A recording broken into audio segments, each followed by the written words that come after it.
This is Mark Strassman, reporter with California Politics Today. We're on Wilshire Boulevard in Los Angeles. We're about to speak to Dr. Shelley Luce, who's the chief scientist and spokesperson for Prop 87 on the ballot this fall. Welcome to California Politics Today.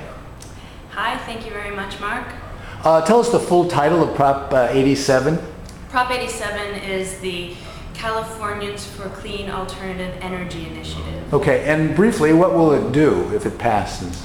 The initiative will actually impose a small assessment on oil that is pumped from the ground in California.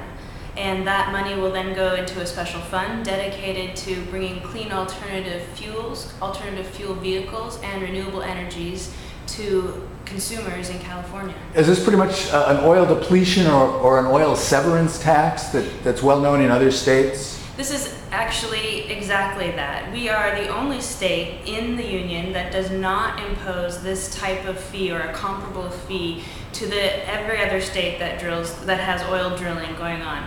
So we would actually be doing something very similar to what other states such as Texas, Alaska, New Mexico, Louisiana, all the other oil producing states already have a similar type of fee. How did it happen that California doesn't? You know, that's a historical circumstance that I'm really not familiar with. I do know that this same bill has been before the legislature in California a number of times over the last decade or so, and it has never gotten through Sacramento. So at this point, we are just ready to take it to the people. How big an oil producer is California? California is, I believe, the third or fourth largest in America. And where is the oil? Is it here on Wilshire Boulevard? There is on Olympic Boulevard. There's a well that Beverly Hills High owns. That's right. Where in the state generally is this oil being pumped out of? There is oil all over this state, actually. We've been very lucky. It's yet another great natural resource for California. It's both onshore and offshore, as you may have heard. And I believe one of the largest producing counties is Kern County at the moment. Okay, who's pumping it? What are the companies that own that oil?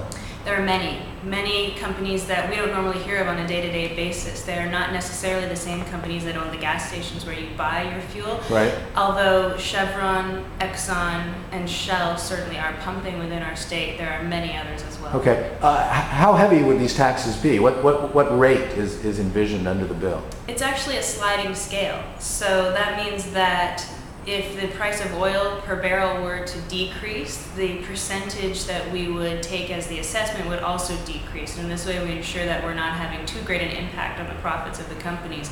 At the current price, the highest rate that could be imposed would be about 6%, and that's actually the cap. No matter how expensive oil gets per barrel, this fee would never exceed 6% of the total cost per barrel. Will the oil companies be allowed under the law that would be implemented through Prop 87 to pass this 6% or other tax rate on to consumers of gasoline? Absolutely not. There is no pass-through in this fee, and that is actually written directly into the bill, and the Attorney General of California has confirmed that that would be an illegal action on the part of oil companies. How much money do you expect that this bill would raise on an annual basis? The average will probably be about $400 million a year, and it's a 10-year initiative, so it actually sunsets after 10 years. At that point, we expect to have collected $4 billion to be redistributed for clean alternative fuels. And actually, $4 billion is the cap. So if we reach $4 billion before 10 years is up, the law automatically sunsets. Talk about what that money is going to be used for and who's going to determine who gets it. Okay, great. The money is going to be used for a variety of things.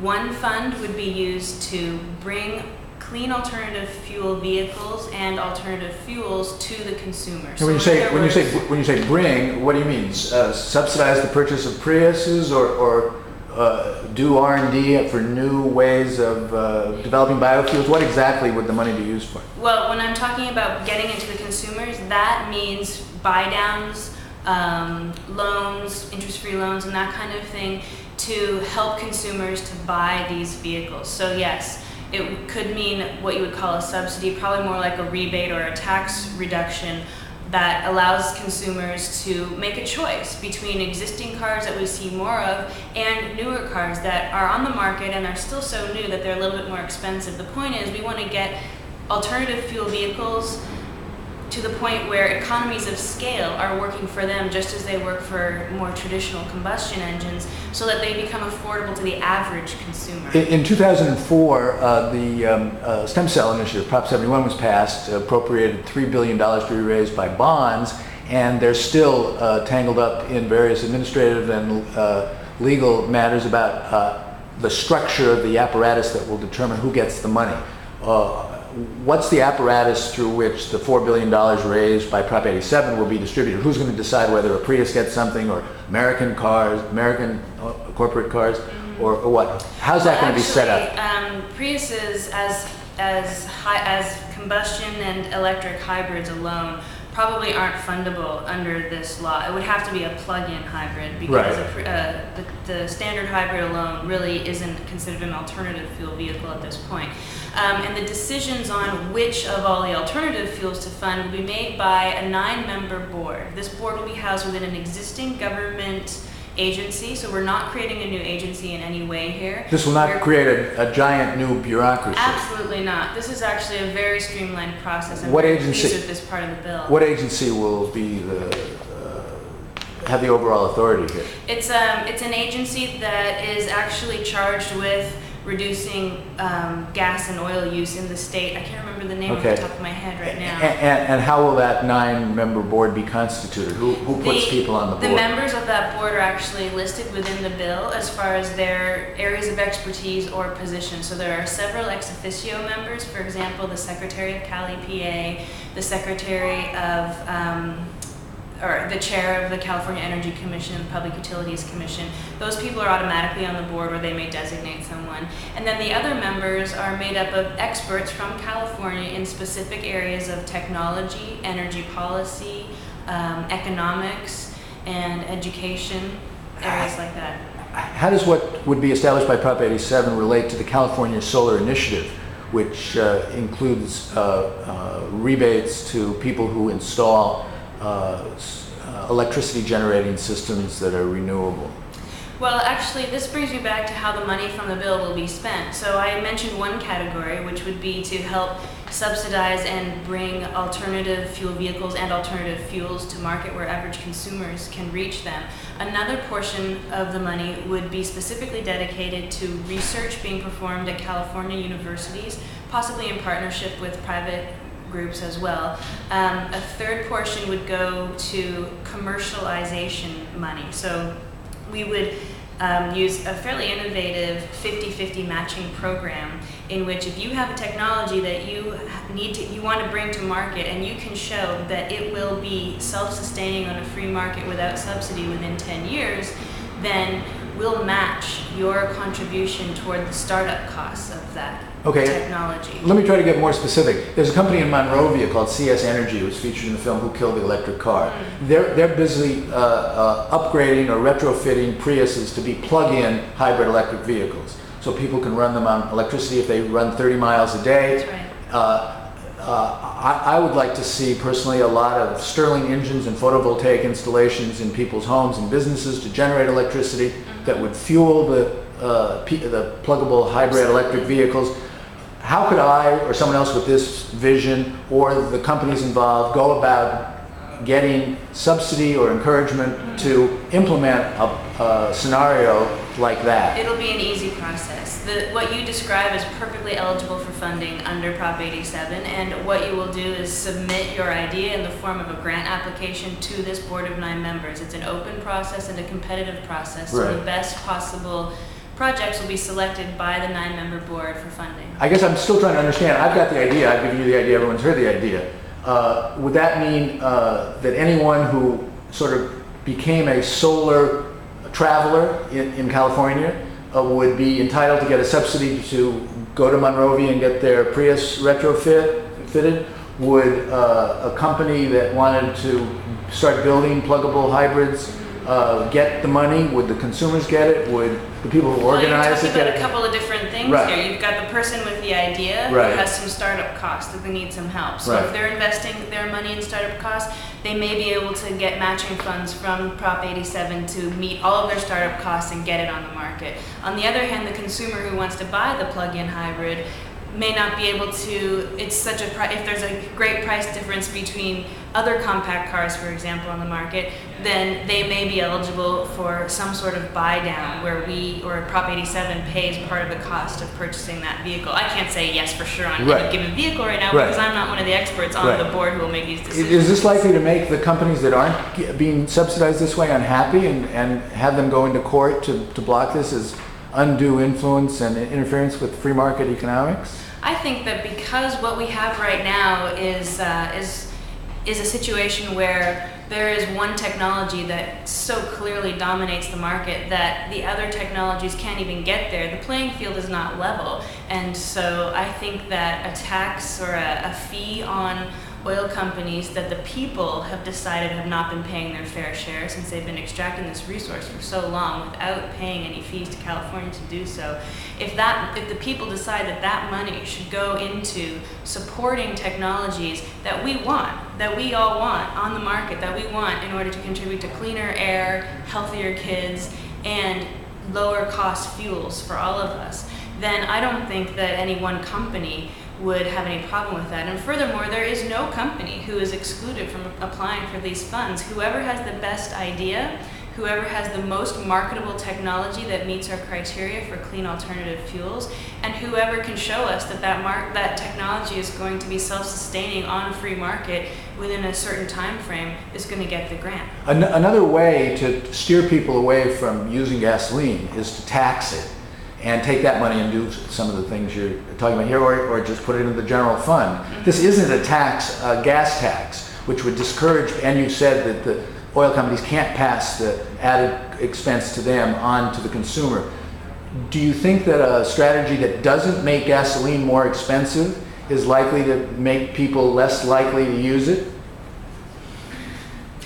I think apart from, of course, all the other other market forces which are already raising the price. Right. I think gas prices are so high already that people are already looking for alternatives. They're looking for smaller cars. They're looking for shorter commutes and that kind of thing. And it's not always possible because the choice is not there. So I really think that this is the most sensible way to go about it, because we should have the option of making the choices for the fuels that we use, the kinds of cars that we drive. And right now our options are extremely narrow. There is one choice. Who's supporting this bill, and what kind of strategy are you going to be, this initiative, and what kind of strategy are you going to be using in media and generally to get it passed? We have enormous support from many, many environmental groups, all the major environmental groups in the state. Want to name a few?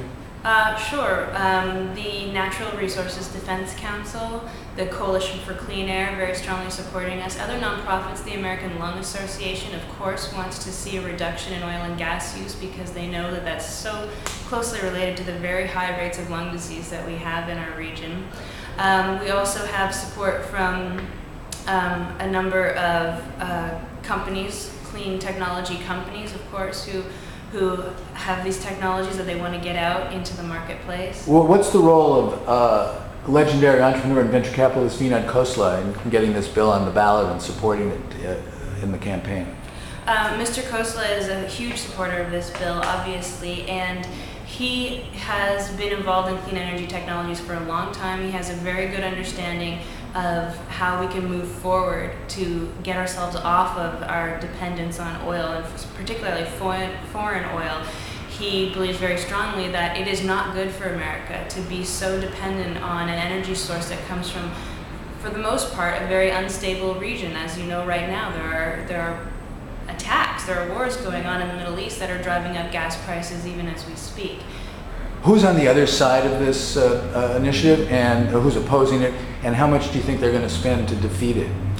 The only opposition we have are oil companies, of course. They want to protect the status quo. They're afraid of the change that this could bring. And they have gotten together and funded a group called Californians Against Higher Taxes. And that group is 100% funded by oil companies. The largest funders are Aeron, which is a conglomerate of Exxon and Shell and Chevron. And then there's a long list after that of other oil companies that are funding that movement. Where are you getting your money, and by how much do you expect to be overspent? I actually don't know. I'm not an expert on the funding side of things. I'm the science director, as we discussed.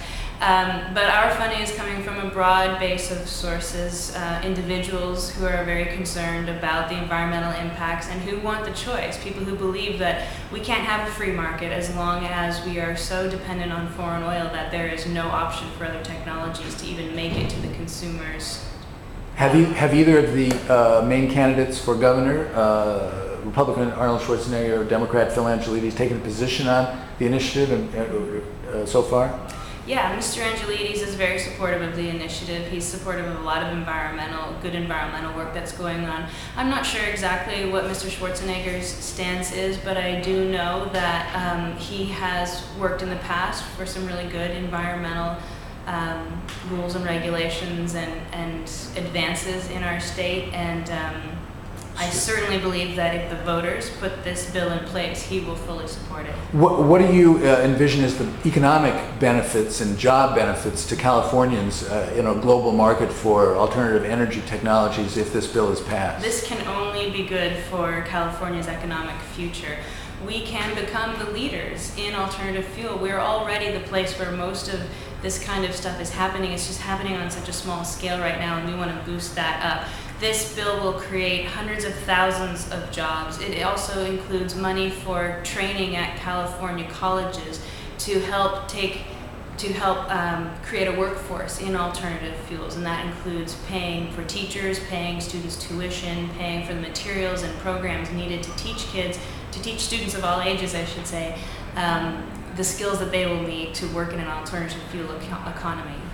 It's been over 100 for most of the last week here in Los Angeles. The weather forecasters never mention global warming during the weather segments for some reason. I'm curious as to whether you think a tipping point has already been tipped in terms of global warming, and whether even passing this is likely to have any substantial effect. You can talk as an ecologist, environmental scientist, or as the leader of this group here. As an environmental scientist, I have to say that I don't think we know where the tipping point is exactly. We do know that we have extremely high levels of carbon dioxide in our atmosphere and other greenhouse gases relative to levels that we've had in the measurable past, and so that's a very great concern. As we decrease our fuel consumption, our fossil fuel consumption, I should say, we certainly will be able to level out those levels of carbon dioxide. It may take a long time before we decrease them. California burns more oil and gas than any other state in America, and America burns more oil and gas than any other country in the world by far. Cutting down the use and consumption of fossil fuels in California can make a very big difference. And not only that, but we know that we are trendsetters in this nation and around the world. And if we can do it here, it can happen anywhere else in the world. So it would have a substantive effect as well as a moral or example effect. I believe it will in the long term have a substantive effect. This is the beginning of our transition away from fossil fuels. We're still going to burn oil and gas for some time in this state. We just need to make that transition. We need to kickstart it, and the time is now. Wrap up by summarizing the reasons why California voters ought to vote for Prop 87 this November. Prop 87 is good for California. It's good for clean air. It's good for healthier kids. And it is good for greater choice for consumers to be able to choose economic fuels that they feel good about. Thanks very much for talking to us today on California Politics Today. Thank you.